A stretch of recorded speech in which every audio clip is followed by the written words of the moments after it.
Hello hello, কে? ও হো হো হো, ভাই তুমি ওই ঢাকা বিশ্ববিদ্যালয় থেকে বলতেছো?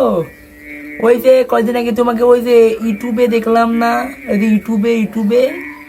ও হো হো, তুমি ওই যে তুমি কয়দিন আগে ওই যে ডাকসু নির্বাচনে জিতলে ঢাকা বিশ্ববিদ্যালয় টেনে। ও হ্যাঁ, হ্যাঁ হ্যাঁ হ্যাঁ হ্যাঁ, তোমাকে চিনতে পেরেছি ভাই। হুম, হ্যাঁ হ্যাঁ, আমি খুব খুশি হয়েছি যখন আমি ওই দেখলাম যে তোমার নিউজ বাড়াইছে। ঠিক আছে, তখন তো আমার খুব বড় ভালো লাগলো যে হচ্ছে এবার হচ্ছে ডাকসু নির্বাচনে শিবির জিতেছে। ঠিক আছে।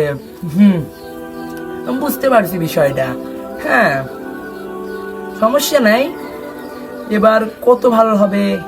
এবার সংসদে তোমরা কোরআন নিয়ে যাবা, এবার সংসদ চলবে কোরআন দিয়ে, দেশ চলবে কোরআন দিয়ে।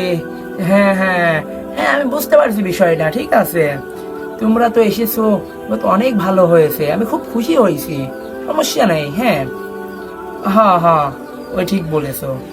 হ্যাঁ, তাহলে এবারে শোনো, তোমরা যেহেতু এসেছো, আমি বলতে চাচ্ছি তোমাদেরকে, তোমরা ক্ষমতা পেয়ে তোমরা আবার উল্টো পাল্টা কোনো কাজ করো না, যেন তোমরা ক্ষমতায় আসার পরে মানুষ যেন রাগান্বিত হয় তোমাদের উপরে।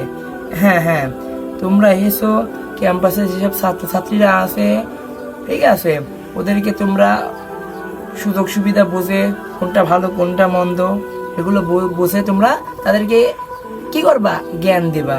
হ্যাঁ হ্যাঁ, আচ্ছা আচ্ছা আচ্ছা আচ্ছা, রেখে দাও।